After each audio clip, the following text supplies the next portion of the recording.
حضرت محمد مصطفیٰ صلی اللہ علیہ وآلہ وسلم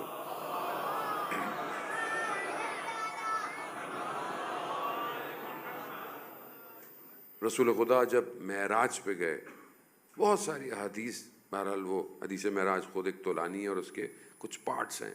ایک حصہ آپ کی خدمت میں بیان کرتا ہوں، اس کے 3 اس کے سٹیپس ہیں تاکہ ہم پریکٹیکلی اپنے آپ کو خدا کے قریب کر سکیں.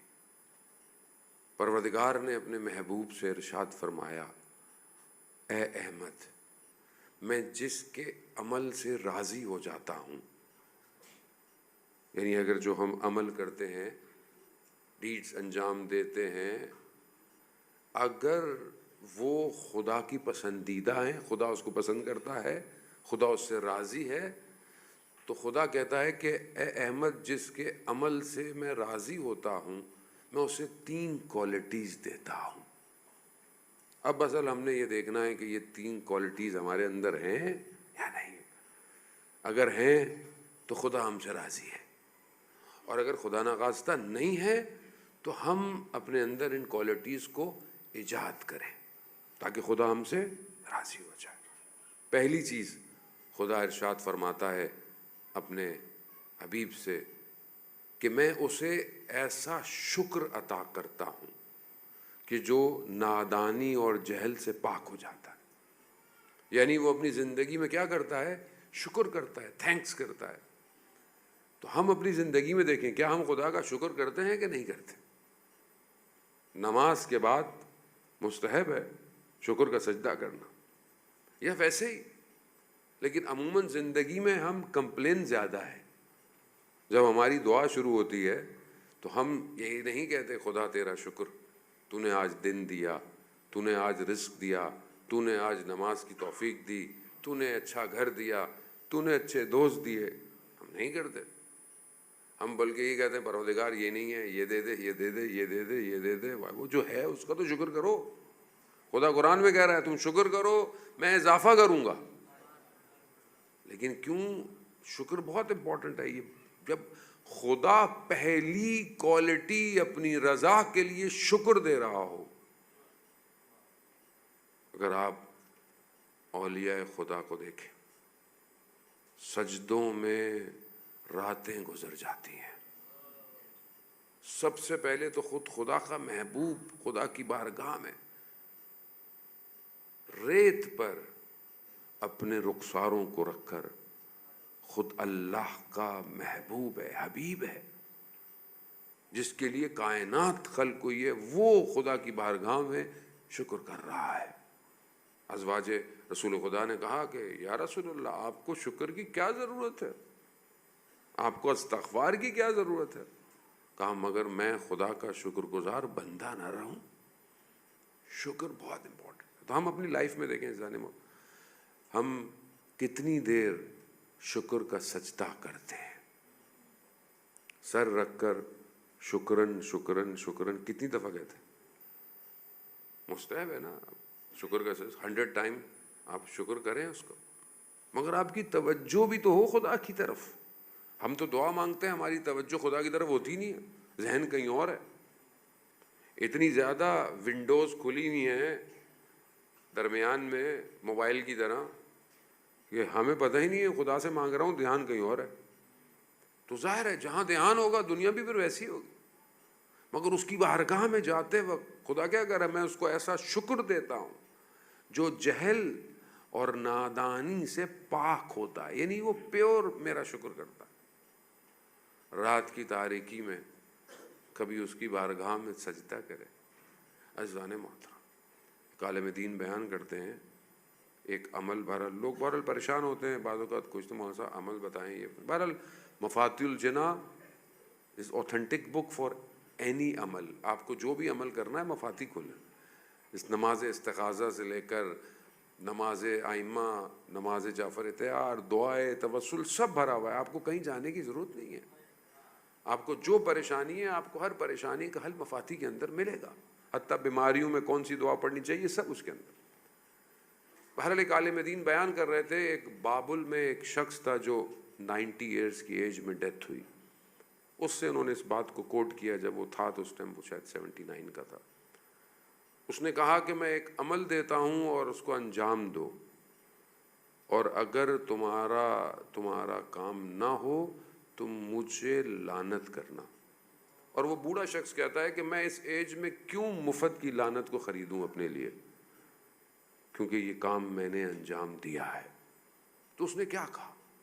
اس نے کہا 15 دن 15 days رات کے وقت صرف 2 منٹ وضو ہو کر قبلہ رخ، 2 منٹ، 2 منٹ میں سے 1 منٹ تم باتیں کرو بس، جیسے انسان اپنے باپ سے مانگتا ہے کہ مجھے، اور یہ کہ بس مجھے یہ چاہیے، مجھے وہ چاہیے، میرا یہ ہے، میرا وہ مسئلہ ہے. جیسے انسان کس سے؟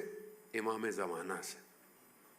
1 منٹ صرف مانگو، جو مانگنا ہے، جیسے مانگنا ہے. اپنے والد سے کیسے مانگتے ہو؟ کہا اس طرح ہے، اپنے امام سے گفتگو کرو. 1 منٹ. کہا جب 1 منٹ ہو جائے نا تو دوسرے منٹ جھوٹ بولو. کہا جھوٹ؟ کہاں جھوٹ بولو؟ کہا مولا میں آپ پہ مرتا ہوں. کہا مولا میرے بچے آپ پر قربان ہوں. کہا جھوٹ؟ کہتا ہاں جھوٹ بولو. ہوتا ہے انسان کہ میں ایسا نہیں ہوں، کیسا؟ کہتا نہیں جیسے بھی ہو بولو، میں آپ پہ مرتا ہوں، میں آپ کے بغیر رہ نہیں سکتا، میرے بچے آپ پر قربان ہو جائیں. کہا امام سے جھوٹ بولیں؟ کہا امام غریب ہے، تمہارا جھوٹ بھی امام قبول کر لے گا، کچھ تو بولو اس سے.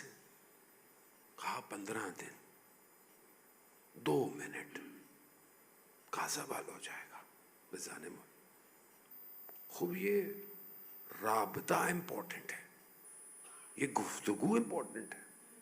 خدا کو ہمارے شکر کی ضرورت ہے کیا؟ نہیں ہے. کیوں؟ ہمارے لیے جب ہم شکر کرتے ہیں اس کا ہمیں فائدہ ہوتا ہے.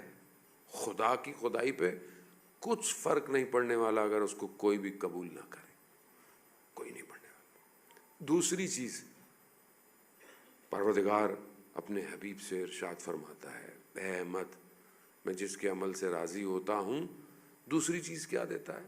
کہا میں اس کو ایسا ذکر دیتا ہوں جسے وہ کبھی بھول ہی نہیں سکتا. ایسا ذکر تعلیم دیتا ہوں، اذکار، کہ جسے وہ بھول ہی نہیں سکتا. اب بہرحال انسان اپنی زندگی میں ذکر کرتا ہے، اذکار کرتا ہے. بعض اوقات لوگ تسبیحاں پڑھتے ہیں، اچھی بات ہے، آپ بہرحال پڑھیں، تسبیحاں پڑھیں، ذکر کریں.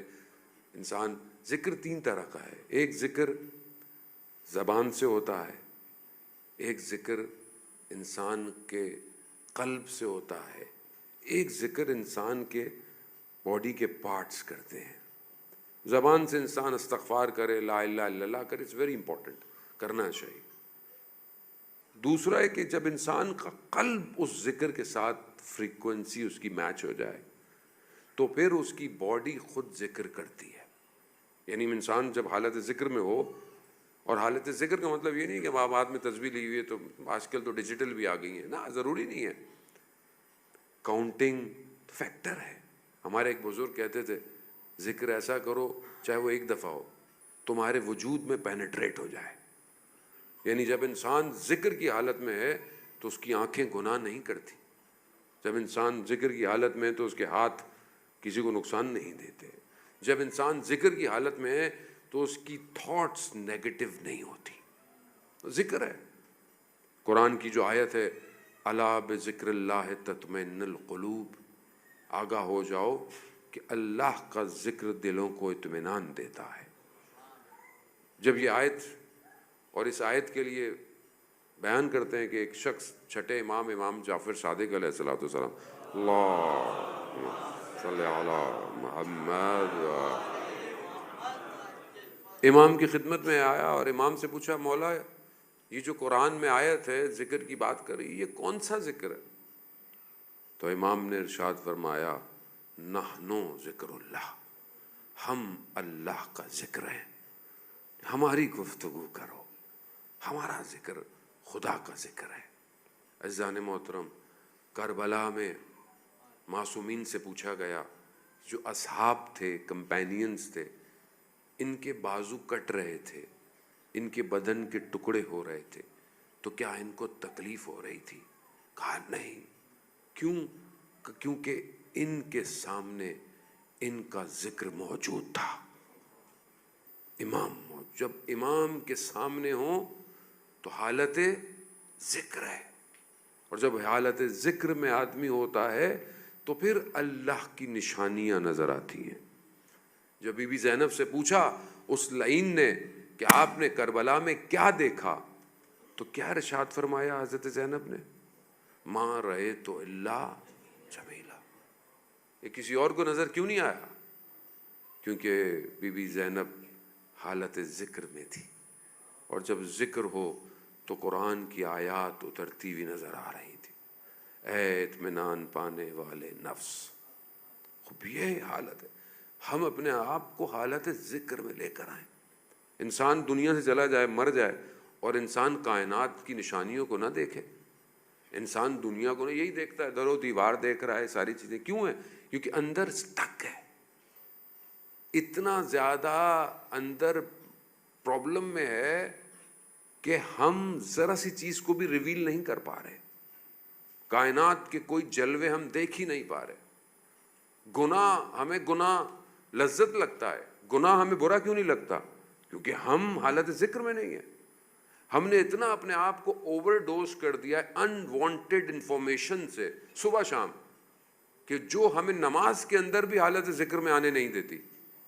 انسان نماز میں جائے، قرآن سورہ مومنون میں نماز والے کی کیا نشانیاں بتا رہا ہے کہ جب وہ نماز میں ہوتے ہیں تو خشوع خضوع میں ہوتے ہیں، کانپ رہے ہوتے ہیں. میں یہ نہیں کہتا کہ آپ ساری نمازیں ہم کانپتے ہوئے پڑھیں، لیکن کوئی تو نماز ہو جس میں ہم کانپیں. کوئی تو سجدہ ہو رات کا جس میں ہماری آنکھوں میں سے آنسو نکلے. کچھ تو ہو، کچھ تو جلال نظر آئے، کوئی تو جمال نظر آئے.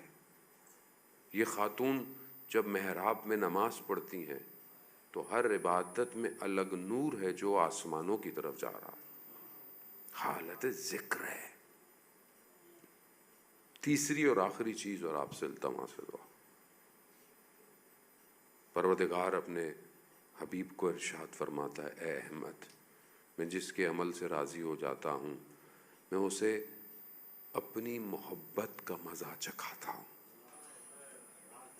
اور ایسا مزہ چکھاتا ہوں کہ دنیا کی محبتیں اس سے منقطع یعنی ڈسکنیکٹ ہو جاتی ہیں. تو کیا مجھے خدا سے محبت ہے؟ کیا میں خدا سے ملاقات چاہتا ہوں کہ نہیں؟ کیا میں چاہتا ہوں خدا سے ملوں؟ میں اپنے آپ کو تیار کر رہا ہوں کہ میری خدا سے ملاقات ہو. مرنے کی بات کرتے ہیں تو ہم گھبرا جاتے ہیں، جبکہ مرنا خدا سے ملاقات ہے. خوب یہ تبھی ممکن ہوگا جب مجھے محبت ہوگی. اب آپ کو کسی سے محبت ہو جائے، خاص طور پہ جوان بیٹھے ہوئے، جوان کو جلدی محبت ہو جاتی ہے. کسی سے محبت ہو جائے تو انسان کیا کیا کرتا ہے اس کے لیے؟ لباس چینج کرتا ہے، کلر چینج کرتا ہے، خوشبو ویسی لگاتا ہے، سب کچھ ویسی کرتا ہے. لوگ کہتے ہیں کیا کر رہا ہے؟ کہتے ہیں اس کو محبت ہو گئی.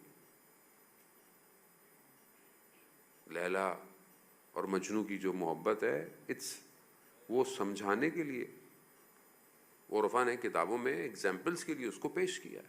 نظام گنجوی کی بک ہے، اس میں اصل میں لیلا مجنو کی سٹوریز بیسیکلی وہ میسیجز ہیں کہ جب ہر جگہ مجنو کو لیلا نظر آتی ہے، اس کو کوئی بھی چیز دیکھو تو کیوں؟ اصل جلوہ الہی ہے جسے وہ ہر جگہ دیکھ رہا ہے. اب انسان جب اتنی محبت پر آ جائے تو اسے صرف اور صرف خدا نظر آتا ہے، اسے اور کچھ نظر نہیں آتا. کیونکہ اللہ کی نشانیاں، نشانی کسے کہتے ہیں؟ Science. The science is to help you to reach some personality یا کوئی بھی جگہ ڈیسٹینیشن ہے. سائنس ہیں، سائنس ہوتے ہیں، سائنس آپ کو لے کے جاتے ہیں نا. آیات الہی اللہ کی نشانیاں ہیں. میں جو بھی دیکھتا ہوں جلوہ الہی ہے. اگر مجھے خدا سے محبت ہو جائے، خدا سے محبت ہو جائے تو آپ سوچیں. نظام گنجوی اپنی کتاب میں ایک فریز میں، ایک پیراگراف میں بیان کرتا ہے، بہت سخت تھا. مجھ سے 2 چیپٹر سے زیادہ پڑھے نہیں گئے، اتنی ڈیپ محبت اور عشق تھی. اس نے لکھا ہوا ہے کہ اگر دو آپشن ہوں، ایک کانٹا رستے میں پڑا ہوا ہو، خار، اور اس کے پاس دو آپشن ہوں، مجنوں سے کہا کہ یا یہ کانٹا لیلا کے پاؤں میں چھپے یا یہ کانٹا تمہاری آنکھ میں چھپے، وٹ یو پریفر، تم کیا چاہو؟ تو مجنوں کہتا ہے میں اس کانٹے کو اپنی آنکھ میں چھپو دوں گا، میں لیلا کو تکلیف۔ عزیزان محترم، کربلا تیرا دین بچ جائے، تیر میرے علی اصغر کی گردن میں چلا جائے، تیرا دین بچ جائے۔ یہ ہے محبت، یہ ہے عشق، سب لٹ جائے حسین کا مگر تیرا دین بچ جائے پروردگار۔